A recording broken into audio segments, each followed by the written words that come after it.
कि राम नाम का जैसा महत्व बताया गया है, क्या वास्तव में उसका प्रभाव जीवन में होता है? मैंने कहा आप लोग ये जितनी कथाएं सुन रहे हैं पुराणों की, उसमें तो सब में आपको प्रमाण प्राप्त होता है। अब देवादिदेव भगवान शंकर का कितना सुंदर प्रसंग आता है। देखिए, ये सतयुग का वर्णन आता है कि जहां दैत्य और देवता दोनों में संघर्ष चल रहा था, और ये अनादिकाल से संघर्ष आज भी चल रहा है, दैत्यों में और देवताओं में। हमारे गुरुदेव उसका बहुत सुंदर अपने जीवन से जोड़ करके इन कथाओं को समझाते हैं कि बहिरंग समाज में भी अगर अच्छे सद्गुणी व्यक्ति को हम देवता के रूप में देखें और बुरे लोग जो दुर्गुणी हैं उनको हम दैत्यों का प्रतीक माने, तो समाज में भी अच्छे और बुरे के बीच में संघर्ष निरंतर चल। और अगर हमारे अंतर जीवन में देखें तो वहां भी वही स्थिति है। हमारा अंतःकरण निर्मित है, कोई भी ऐसा व्यक्ति है जिसमें किसी भी प्रकार का सद्गुण ना हो, और कोई ऐसा व्यक्ति नहीं है जिसमें किसी भी प्रकार का दुर्गुण ना हो। सहमत है आप लोग हमसे? समझ में आ रही ना?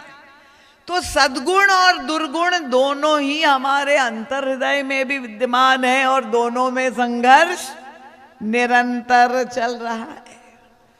और ऐसी स्थिति में जो कथा आती है पुराणों में कि दैत्य और बड़े बलशाली देवताओं के साथ युद्ध चलता था, और दैत्यों के गुरु शुक्राचार्य, मैंने कथा में एक दिन चर्चा की थी, मृत संजीवनी मंत्र का ज्ञान दैत्याचार्य शुक्राचार्य को था। देवताओं के गुरु बृहस्पति, वे उस मंत्र को नहीं जानते थे। और होता क्या था कि जहां दैत्य और देवताओं का युद्ध हुआ, दैत्य मारे गए, उनका वध कर दिया, तो उनके गुरुदेव जाके उनके कान में मंत्र फूंक देते थे। तो जहां वो दैत्य मर गया था वो फिर से जीवित हो जाता था। और इसीलिए देवता सदैव पराजित हो जाते थे और दैत्य विजयी होते थे।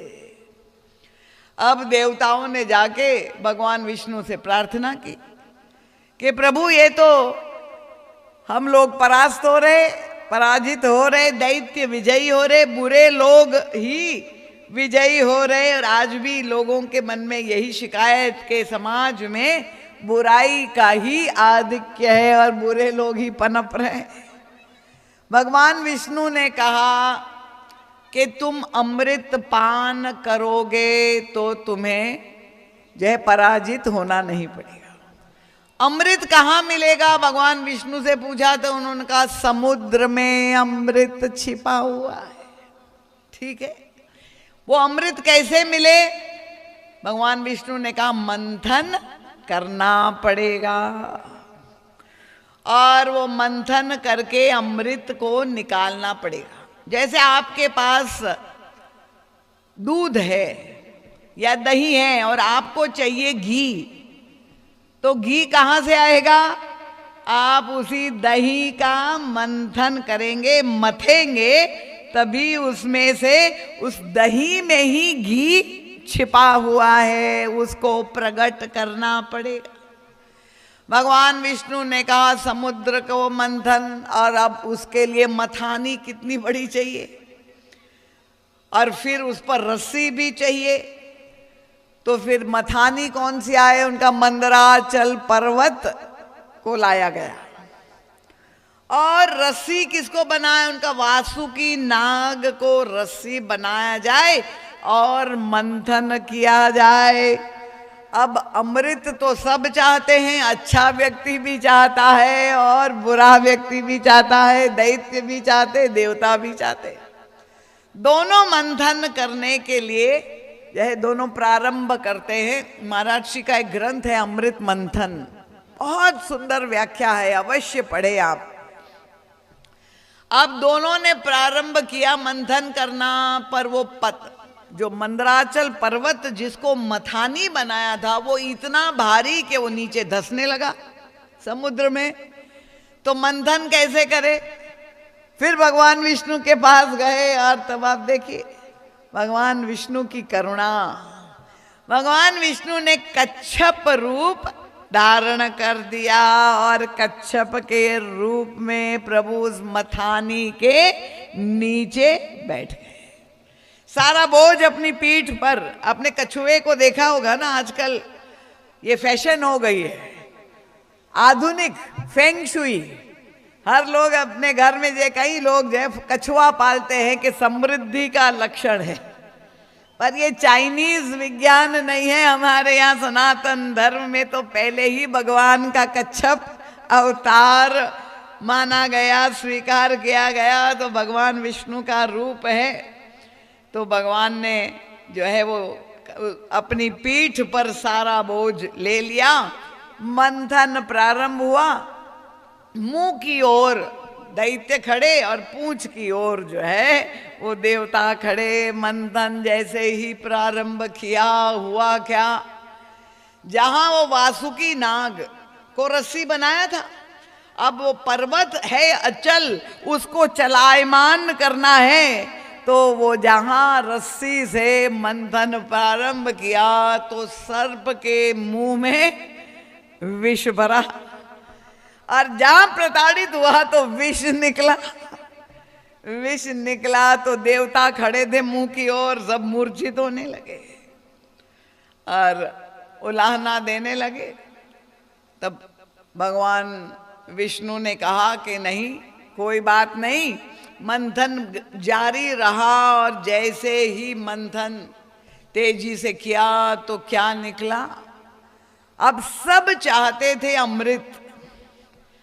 महाराज श्री इस कथा को हमारे जीवन से जोड़ के समझाते हैं कि ये पुरुषार्थ जो प्रत्येक व्यक्ति कर रहा है, चाहे आप नौकरी कर रहे हैं, चाहे व्यापार कर रहे हैं, चाहे आप खेती कर रहे हैं, ये पुरुषार्थ जो कर रहे हैं यही मंथन चल रहा है।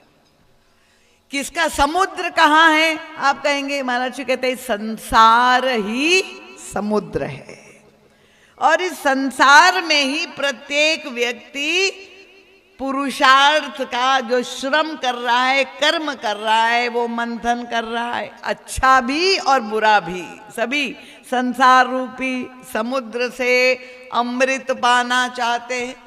अब सबके अमृत की परिभाषा भिन्न भिन्न है। कोई सुख को अमृत कहता है, तो कोई धन को अमृत कहता है, कोई कीर्ति को अमृत कहता है, कोई जो है विद्या को या कोई शक्ति को।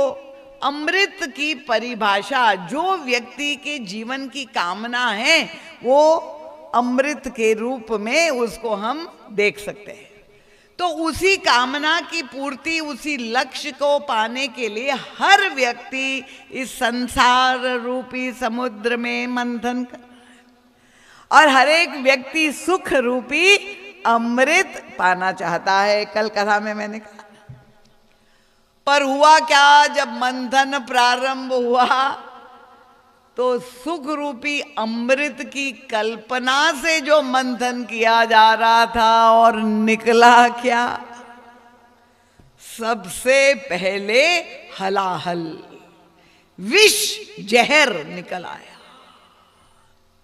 और जब विष निकल आया तो सारे देवता मूर्छित होने लगे। केवल ज्वाला इतनी थी, और उलाना देने लगे भगवान विष्णु को, अब आपने तो अच्छा मंथन करवाया, हम कहाँ सुख पाना चाह रहे थे, अमृत पाना चाह रहे थे, और निकल आया जहर। हम बचेंगे तब तो अमृत पिएंगे। और यही जीवन का सत्य है। जिसने कथा सुनी है, जिसने कथा को समझा है, हर व्यक्ति सुख पाना चाहता है, प्रयास करते हैं। आप अपनी लड़की का विवाह बहुत अच्छे घर में कर दे, सम्रांत घर में, सुख पाने की कल्पना से, और विवाह के बाद पता चले कि वो ससुराल वाले प्रताड़ित कर रहे हैं, इतना कष्ट पहुंचा रहे हैं, तो वो सुख पाने की कल्पना से किया और दुख मिल गया, बड़े प्रतिकूल निकले, तो व्यक्ति टूट जाता है। जहां पहली असफलता मिली, परीक्षा में बच्चे विद्यार्थी पढ़ रहे हैं, मैं IAS IPS परीक्षा में मैं पास हो जाऊं, अध्यापक बनना है, परीक्षा कर दूं, और फिर सफलता नहीं मिली तो निराश हो गए। क्या हुआ? फांसी पे लटक गए। रोज समाचार अखबारों में पढ़ते, इसने आत्महत्या कर दी, इसने प्राणों का त्याग कर दिया।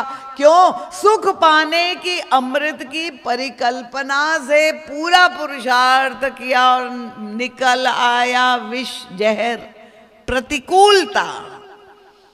जब विपरीत परिस्थिति बन गया, यही मतलब ये जहर है। और ऐसी स्थिति में क्या करना चाहिए?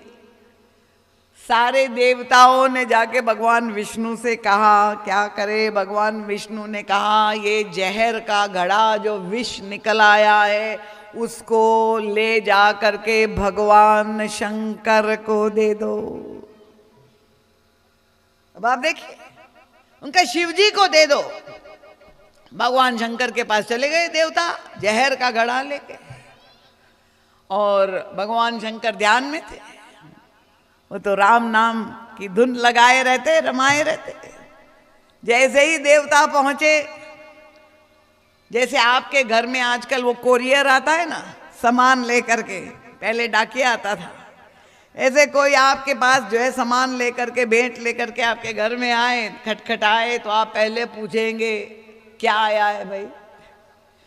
भगवान शंकर के पास देवता विष का घड़ा लेकर के खड़े हैं। कल्पना कर लीजिए उस दृश्य की। भगवान शंकर ने क्या कहा?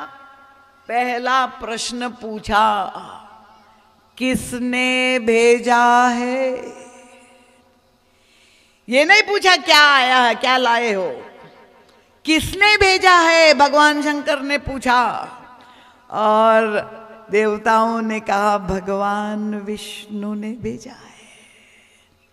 और जहां शिव जी ने सुना है कि भगवान विष्णु ने भेजा है, वो तो प्रसाद ही होगा, और घट घट वो घड़ा पी गए।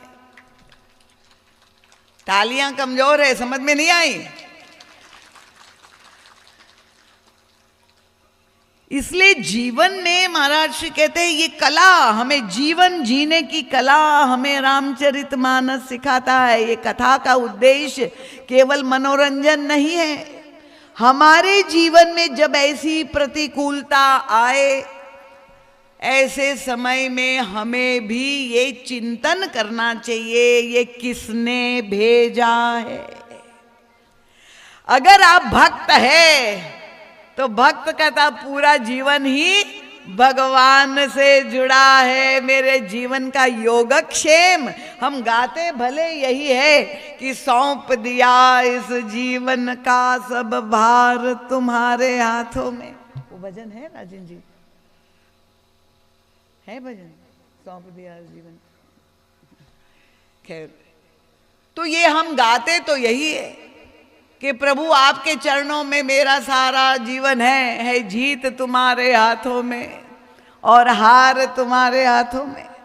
पर होता क्या है कि वास्तव में जब प्रतिकूलता आती है, उसको पचाना बहुत कठिन। बोलना सरल है, पर अगर आपने भजन किया है, आपने सत्संग किया है, तो निश्चित रूप से ये प्रतिकूलता के समय तत्काल आपको इसका लाभ नहीं मिलेगा। और आप लोग तो किसानी से जुड़े हुए, आप बीज डालते रहे, अनुकूलता जब होगी तो वो अंकुरित हो जाएगा। ये सत्संग क्या है? बीजारोपण है, ये बौनी हो रही है। अच्छे विचार, अच्छे संस्कारों की बोनी हो रही है। और जब आपको जरूरत पड़ेगी, कोई प्रतिकूलता भगवान न करे आए, पर जीवन तो सुख और दुख दोनों का ही मिश्रित रूप है। इस समय आपने जो कथा में सुना है वो काम आ जाएगा, और तब आपका वो दुख जो है सुना सकते हैं तो सुन लीजिए ये लोग। अब सौंप दिया इस जीवन का सब भार तुम्हारे हाथों में। अब सौंप दिया इस जीवन का सब भार तुम्हारे हाथों में। सब भार तुम्हारे हाथों में, सब भार तुम्हारे हाथों में, सब भार तुम्हारे हाथों में, सब भार तुम्हारे हाथों में। अब सौंप दिया इस जीवन का सब भार तुम्हारे हाथों में। अब सौंप दिया सब जीवन का सब भार तुम्हारे हाथों में।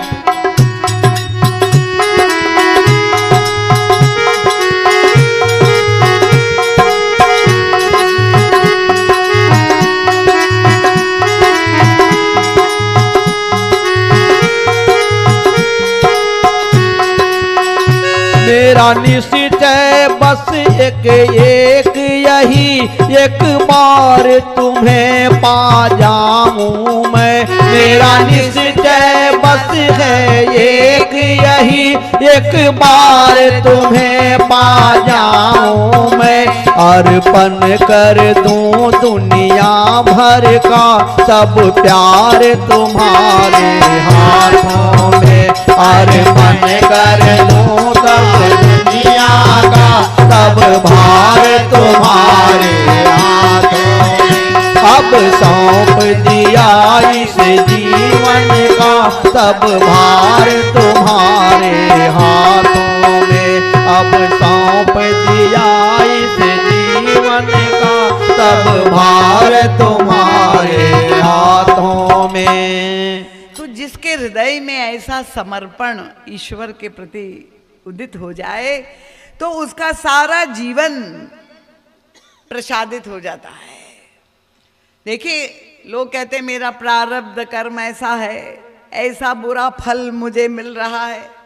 जहाँ प्रतिकूलता आती है ज्योतिषियों के पास दौड़ पड़ते हैं, कुछ तांत्रिकों के पास चले जाते हैं, और कुछ झाड़ने पोछने लगने जाते, पता नहीं क्या क्या तरीका है। पर जो भक्त होगा, क्योंकि आप लोग सभी भक्त हैं इसलिए मैं कह, संसारी व्यक्ति ऐसा व्यवहार करता है, पर भक्त तो क्या कहता है, अगर जीवन में कोई प्रतिकूल फल आया तो कड़वा तो लगेगा। अगर फल कड़वा है तो खाने में अच्छा भी नहीं लगेगा। तो भक्त क्या कहते हैं, प्रभु हमारे पास तो जो भी आता है हम पहले आपको भोग लगाते हैं, प्रभु को अर्पित कर देते। अच्छा हो या बुरा हो, मीठा हो या कड़वा, सब प्रभु को चढ़ा देते, अर्पित कर देते, तुलसी दल डाल देते और प्रभु से प्रार्थना करते कि प्रभु आप उसको पा लीजिए, हम तो प्रसाद ही खाते हैं। जो है भक्त कभी भी भोग नहीं करता है। कल मैंने कहा था जो 10 इंद्रियों से भोग करता है उसका नाम है क्या है, 10 मुख। पर जो 10 इंद्रियों को जिसने रथ बना दिया है, प्रत्येक इंद्री तुम ही निवेदित भोजन करई, प्रभु प्रसाद सुचि सुभग सुबासा। तो प्रभु को अर्पित कर दिया, प्रतिकूल फल आया वो भी प्रभु को चढ़ा दिया, और अब जब हम खाएंगे तो प्रभु के हाथ में दोनों ही बात। अगर प्रभु चाहते हैं तो वो कड़वे फल को मीठा भी बना सकते हैं, और अगर नहीं बनाते हैं तो प्रभु जो हमारे लिए उचित समझते हैं, क्योंकि औषधि हमेशा मीठी नहीं होती, कड़वी भी हो सकती है। प्रभु अगर हम अस्वस्थ है, वैद्य जी के पास जाएंगे और कह वैद्य जी दवाई देंगे, तो जरूरी नहीं कि हमेशा चूरन चटनी ही दे, कड़वी औषधि भी दे सकते हैं, और वो भले कड़वी लगे पर लाभ करेगी, इसीलिए कड़वी औषधि भी खानी पड़ती है। उसी भाव से भक्त जो है वो बुरा प्रारब्ध भी प्रभु के चरणों में समर्पित करके स्वीकार कर लेता है हंसते हुए। इसलिए कोई भी भक्त, आपने आज तक नहीं सुना होगा कि फांसी पे लटक गया या जहर खा के मर गया या आत्महत्या कर दिया। पर आजकल के नवयुवक युवती थोड़ी सी ही बात में असहिष्णुता इतनी है, जहां किसी ने कुछ कह दिया, सास ने ताना मार दिया तो तुरंत जहर खा लिया, क्योंकि हमने अपने बालकों को, बच्चों को, बच्चियों को रामचरितमानस नहीं सुनाया, ना कथा सुनाई, ये संस्कार नहीं दिए। भगवान का भक्त कभी भी आत्महत्या नहीं कर सकता है, न मर सकता है, न मार सकता है। तो भगवान शंकर के पास जब जहर का घड़ा लेकर देवता गए, उन्होंने पूछा किसने भेजा है? इनका भगवान विष्णु ने भेजा है। और भगवान शंकर घट घट घट ऐसा हलाहल था। कई बार आप लोगों ने अनुभव किया होगा, गांव में सांप डस लिया, ऐसा हो तो जहर चढ़ता है, व्यक्ति नीला पड़ जाता है, बिच्छू का डंक हुआ। भगवान शिव का कंठ ही पूरा जहर के कारण नीला पड़ गया, पर भगवान शंकर तो बिल्कुल चैतन्य। तो देवता तो लौट गए, उनकी समस्या का समाधान हो गया, जहर का समाधान। अब चलो मंथन करके फिर समुद्र से 14 रत्न निकले, वो तो वहां देवताओं ने ले लिया, पर भगवान शंकर को जब जहर पी लिया ही नहीं, पचा भी लिया। तो देवता तो लौट गए, पर हमारे गुरुदेव पहुंच गए भगवान शंकर के पास, और शिवजी को देख करके प्रसन्न मुद्रा में दंडवत प्रणाम करते हुए परम पूज्य महाराज जी ने शिवजी से पूछा, महाराज आपने जहर पचा लिया, ये कला हमको भी सिखा दीजिए। ये मृत्यु लोकवासी, ये कलयुग में रहने वाले हम, पल पल पर हमको जहर पीना पड़ता है, अपमान का घूंट सहना पड़ता है, समाज में अनादर सहना पड़ता है, हानि जो है सहनी पड़ती है। कितनी तरह से हमारे जीवन में विष आता है, और वो विष, घाटे का विष। हमने किसानी में जो है इस बार बड़ा घाटा हो गया, बारिश हो गई, प्रतिकूल घटना, विष पचाना पड़ता है, पीना पड़ता है, और व्यक्ति नहीं पचा सकता है तो पता चला कि दिमाग डिप्रेशन में चला गया। तो कैसे पचाया जाए, ये कला हमको सिखा दीजिए। और तब भगवान शंकर ने महाराज श्री को जो कहा, अगर आप ये रहस्य जानना चाहते हैं तो बताएं आपके समक्ष। जानना चाहते हैं कि अगर विष जीवन में आए तो विष को पचाया कैसे जाए? सब जानना चाहते हैं? सभी देवियां हाथ ऊपर करें जो नहीं जानना चाहते। सब जानना चाहते हैं, देवता लोग, आप लोग भी जानना चाहते हैं। देखिए, भगवान शंकर ने यह रहस्य हमारे गुरुदेव को बताया, इसलिए किसी और ग्रंथ में आपको ये नहीं मिलेगा। ये सब परम पूज्य महाराज श्री का सद साहित्य आया हुआ है। एक एक भाव परम पूज्य महाराज श्री ने ऐसे, उनके द्वारा जो प्रकट हुए, वो साधारण मनुष्य के रूप में लीला कर रहे, वो अवतार पुरुष थे। भगवान शंकर ने कहा महाराज श्री से कि मेरे मुख में पहले से ही राम नाम विद्यमान था। निरंतर राम नाम का सुमिरन भजन भगवान शंकर करते। भगवान शंकर ने कहा राम नाम मुख में पहले से था, उसी मुख में मैंने जब विष डाल दिया तो विष और राम दोनों मिल गए और विश्राम बन गया।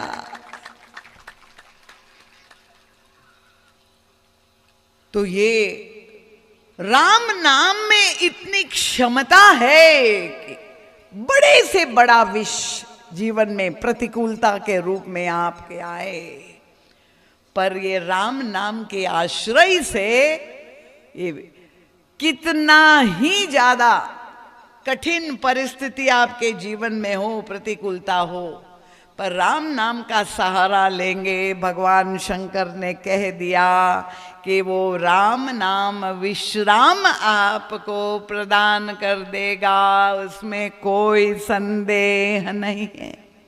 आप लोगों को समझ में आ गया कि नहीं? तो विष को अपने अंदर, और आप देखिए भगवान शंकर ही भगवान राम की लीला में सम्मिलित होने के लिए हनुमान जी महाराज के रूप में जो है प्रकट होते हैं। शंकरावतार है श्री हनुमान जी महाराज, और हनुमान जी महाराज की भी लीलाओं का गान हम लोग सुंदर कांड का पाठ करते हैं, बराबर कंठस्थ भी होगा। पर हनुमान जी महाराज ने भी जितनी लीलाएं की, आप देखिए सबसे बड़ी चुनौती हनुमान जी महाराज के सामने जो आई, श्री सीता जी का अन्वेषण करने के लिए प्रभु ने भेज दिया बंदरों को 10 दिशाओं में। श्री सीता जी कौन है? कथा में कल मैंने व्याख्या की थी। कौन है सीता जी? शांति रूपा सीता। तो शांति की खोज में प्रत्येक बंदर को पृथ्वी की 10 दिशा में भेजा गया प्रभु के द्वारा। और आप लोग भी शांति चाहते कि नहीं? कोई है जो शांति नहीं चाहता? तो ये जो सीता जी के अन्वेषण की यात्रा है वो शांति की खोज की यात्रा है, भक्ति के खोज की यात्रा है। और ये सीता जी की प्राप्ति में कौन सफल हुआ? देखिए 10 दिशाओं में बंदर गए, और सुग्रीव ने कहा था कि 1 माह की अवधि के भीतर लौट करके आना है, अगर नहीं आएंगे तो मृत्यु दंड अवश्यंभावी है। और वो कथा का प्रसंग कितना महत्वपूर्ण है। जो दक्षिण दिशा में गए बंदर, उसमें उनका सौभाग्य था कि हनुमान जी महाराज उनके साथ थे। और जाते समय जब सारे बंदर प्रभु के चरणों में प्रणाम करके, स्वयं भगवान श्री राम उपस्थित है, आशीर्वाद प्रभु ने दिया सबको, और सब आशीर्वाद लेकर के यात्रा प्रारंभ करते हैं, साधन यात्रा। और सबसे पीछे कौन था? पाछे पवन तनय सिरनावा।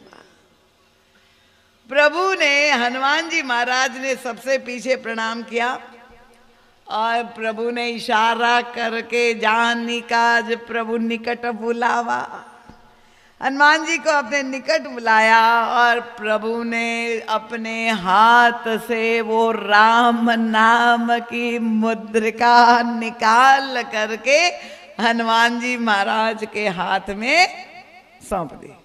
जिस मुद्रिका को प्रभु केवट को दे रहे थे, वो केवट ने नहीं ली थी, वो हनुमान जी महाराज को प्रभु ने पकड़ा दी, और हनुमान जी महाराज ने वो मुद्रिका ले ली, और वो मुद्रिका लेकर क्या उंगली में पहन ली?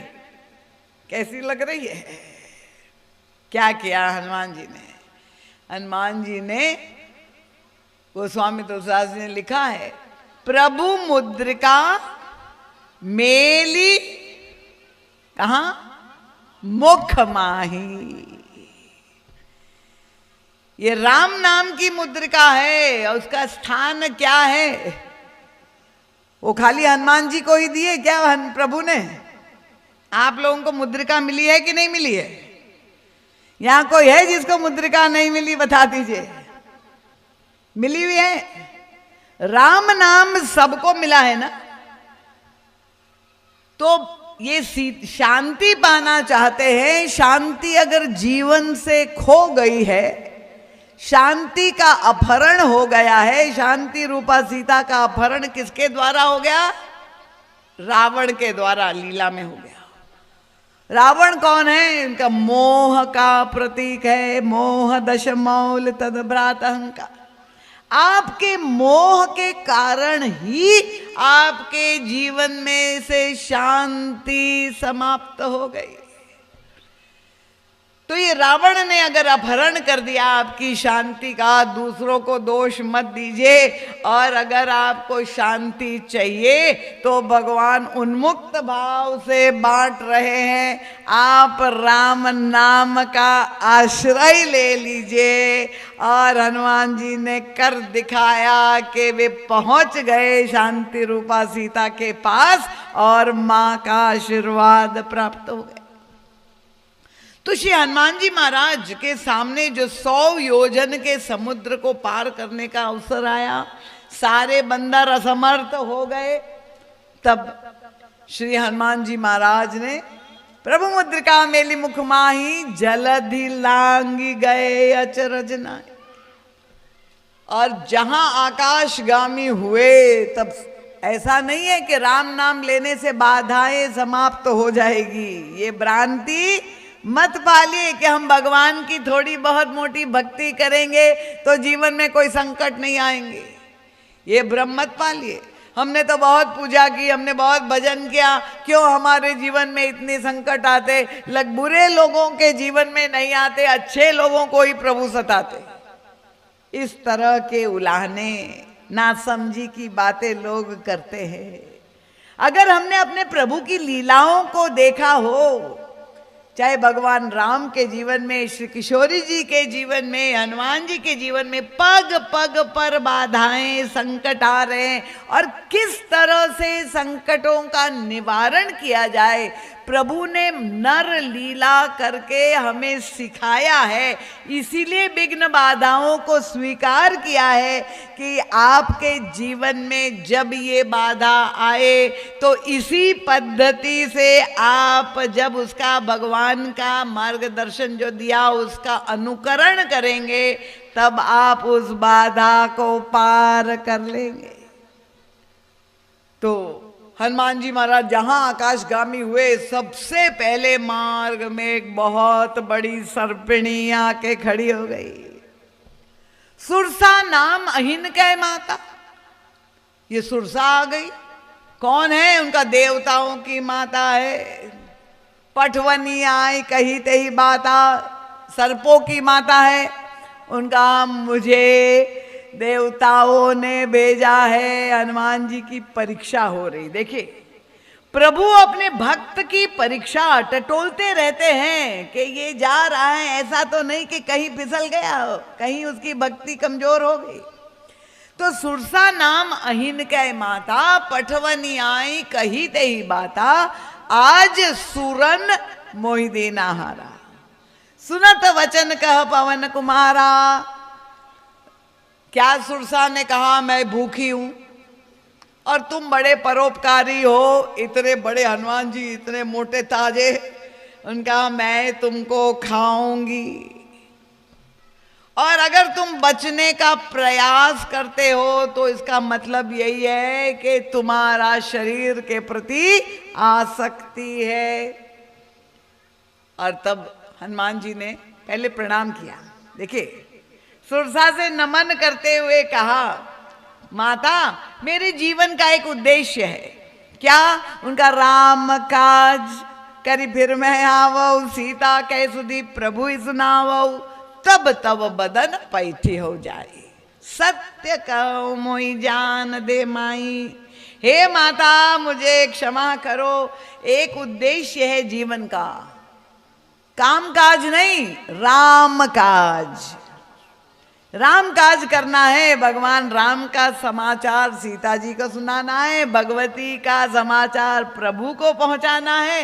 ये काम जब हो जाएगा तब मेरा पूरा हो गया जीवन का उद्देश्य। मैं स्वयं आके आपके मुख में बैठ जाऊंगा तब आप खा लेना। पर सुरसा भी कोई सीधी थी नहीं, उसने कहा वारे बंदर, भूख मुझे अभी लगी है और तुम मुझे भविष्य का निमंत्रण दे रहे। नहीं, मैं नहीं मानने वाली। वो जान रही थी कि जब उसके जीवन में भगवती श्री किशोर जी और भगवान राम दोनों का आशीर्वाद उसको मिल जाएगा, तब वो क्या मेरे मुंह में बैठेगा। उसने कहा मैं तो अभी खाऊंगी। और चुनौती जब दी, हनुमान जी ने स्वीकार कर दी। अब सुरसा ने क्या किया, जस जस सुरसा बदन बढ़ावा, तास धून कपि रूप दिखा। जैसे मुंह फाड़ करके सुरसा हनुमान जी को निगलने के लिए तैयार हो गई। देखिए यही संसार में होता है ना, कि जो बड़ा है वो छोटे को निगल जाता है। तो जहां प्रयास कर रहे हनुमान जी ने भी चुनौती स्वीकार के, वो धुने होते गए। उनका 16 योजन मुखते ही ठयऊ, तुरंत पवन सुत 32 भयऊ, जस जस सुरसा बदन बढ़ावा, तास धून कभी रूप दिखा। अब 7 योजन ते ही आनन कीना। 100 योजन का मुंह जब सुरसा ने फाड़ दिया, हनुमान जी ने क्या किया। 200 योजन के बन सकते थे, बन गए क्या। हनुमान जी ने तुरंत ही रिवर्स टर्न मारा। 200 योजन के नहीं बने, बन सकते थे। उनके लिए क्या असंभव था। हनुमान जी महाराज का बल जैसा है आप जानते, पर अति लघु रूप पवन सुत लीना। अति लघु हो गए, इतने छोटे हो गए। वो 100 योजन का मुंह फाड़े हुए थे, हनुमान जी मच्छर के समान इतने छोटे हो गए, अति लघु। और बदन पैठ अंदर प्रवेश कर दिया सुरसा के मुख में। सुरसा खोज ही रही है, कहाँ है बंदर, कहाँ गया। हनुमान जी उनके मुख में बैठ गए। बदन पैठ पुनि बाहेरावा, मांगा विदा मात नावा। और तब महाराज श्री कहते हैं कि हनुमान जी महाराज सुरसा के मुख में प्रवेश कर। अरे सुरसा के मुख में तो विष भरा था, और उस विष के 100 योजन का फाड़ा हुआ इतना जहां जहर भरा है, हनुमान जी उसी कूद पड़े उसमें। और फिर कूद ही नहीं पड़े, विष के अंदर घुस करके फिर सुरक्षित बाहर भी निकल आए। बदन पैठ पुनि बाहेरावा, मांगा विदाता सिर नावा। महाराज श्री पहुंच गए तुरंत ही, जैसे पत्रकार लोग पहुंच जाते हैं ना। महाराज जी पहुंच गए हनुमान जी महाराज के पास। प्रभु कमाल कर दिया, आप सुरसा के मुख के अंदर प्रवेश कर गए। आप 200 योजन के नहीं बन सकते थे क्या। और हनुमान जी और महाराज श्री का जो वार्तालाप है वही ये सारे ग्रंथ है। हनुमत चरित्र है, सुंदरकांड की सुंदरता है, ये सारे अंतर्भाव है मानस के, जो महाराज श्री के द्वारा प्रकट हुए। ये रामचरितमानस में नहीं मिलेंगे। ये महाराज श्री प्रत्यक्षदर्शी सारी लीलाओं के अवतार पुरुष थे। हनुमान जी ने महाराज श्री को कहा, महाराज जी ने पूछा आप सुरक्षित कैसे बाहर निकल आए। विष के मुख में बैठ गए थे आप, सर्पिणी के मुख में सुरसा के। हनुमान जी ने कहा मैं तो परीक्षा कर रहा था राम नाम की। एक बार विष को मैंने अपने अंदर डाल करके देख लिया कि विष मेरी कोई हानि कर पा रहा है कि नहीं। वहां राम नाम ने मुझे बचा लिया। अब मैं विष के अंदर कूद पड़ा कि देख लेता हूं कि वहां भी राम नाम मेरी रक्षा कर रहा है। तो ये राम नाम हमारी रक्षा, शंकरावतार हनुमान जी ने भी हमें यही शिक्षा दी है। गोस्वामी तुलसीदास जी महाराज का स्वयं दृष्टांत है। अपने जीवन में कितनी प्रतिकूलता, जन्म के साथ जो बालक को माता पिता ने त्याग दिया हो, इतना निष्ठुर किसी का प्रारब्ध हो सकता है। जन्म देने वाली माता ने निकाल जो बालक को अलग कर दिया, पिता ने बाध्य किया, ज्योतिषी थे, अभुक्त मूल का बालक है और वो माता पिता के लिए भारी है, तो माँ को भी बाध्य किया। ऐसा बालक अनाथ, जिसको ना खाने को, न पीने को, न सोने को, दर दर भटक रहा हो, किसी ने आश्रय नहीं दिया समाज में, सबने अपमानित किया। उन गोस्वामी तुलसीदास जी इसी कलयुग के हैं। भगवान शंकर की कथा से आपको अगर विश्वास ना हो, हनुमान जी की कथा पर विश्वास ना हो, तो तुलसीदास जी का जीवन देख लीजिए। ये तो हमारे युग के हैं गोस्वामी तुलसीदास जी महाराज। वे अपना स्वयं का अनुभव बताते हैं कि जो मेरी स्थिति थी, मातु पिता जग जाई तजो, विधिहु न लिख्यो कछु भाल भलाई। सारे समाज ने मुझे अशगुनिया करके, अपशकुनिया बालक है, माता पिता तो मर ही गए, पालने वाली दासी भी मर गई, दर दर ठोकरे भटक रहे ये बालक। कोई 4 चना भीख में दे देता था। गोस्वामी जी कहते मुझे लगता था कि 4 फल मिल गए, अर्थ काम धर्म मोक्ष। इतनी प्रतिकूलता, ऐसा विष जिस बालक ने जन्म के साथ पिया हो, उसने सारे संसार को अमृत कलश रामचरितमानस के रूप में दे दिया।